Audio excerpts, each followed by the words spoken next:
Hello, I'm Karen.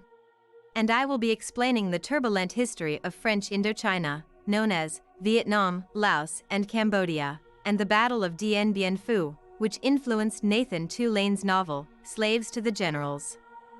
France began colonizing Indochina in 1858.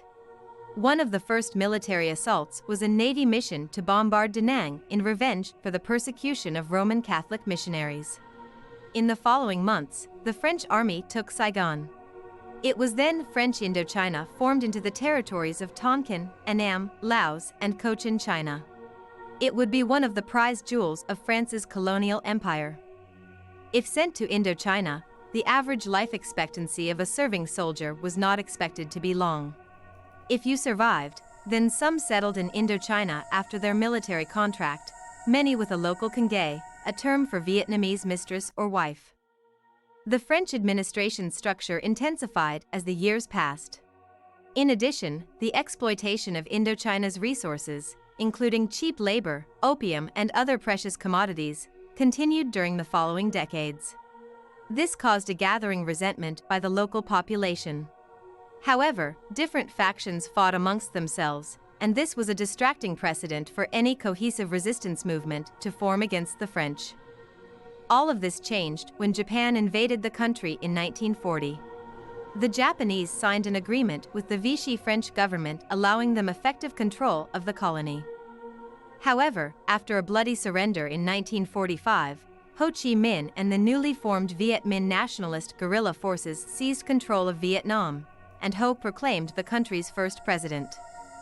The Treaty of Paris was implemented in 1946 to secure a peace agreement between Ho's Viet Minh forces and the French, who wished to reoccupy Indochina.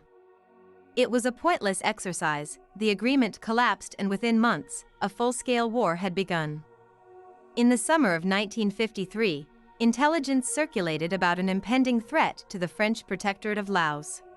Top military brass, including General Henri Navarre and General Cogny, toyed with the idea of building a fortress camp in the Dien Valley, to be supplied totally by air. Their prerogatives then to attack the enemy Viet Minh forces and pursue them into their jungle hideouts near the Chinese border. Operation Castor began in November 1953. A crack commando group from the Foreign Legion Paratrooper Brigade and other troops secured the position, and reinforcements were parachuted into the area day by day. The Viet Minh could have ignored this action and continued their harassing tactics of the French. However, General Giap, the commander of Viet Minh forces, attacked at all costs, throwing all of his resources and manpower into the campaign, helped massively by locals and tribesmen supplying his main army. March 13, 1954, sunset. The Battle of Dien Bien Phu opened. 57 days and nights of hell and entrapment ensued for French forces, dug in at the Dien Valley. On May 7, 1954, the end of the battle by French surrender was agreed. Thus French Indochina was finished. There had been 20,000 Viet Minh casualties, and at least 2,000 of the French garrison had been wiped out, with many taken prisoner. Only 1 in 3 of the French troops would survive the tortuous Viet Minh prison camps in the weeks and months of captivity that followed. Thanks for watching. Hit the subscriber button to view other videos on this channel.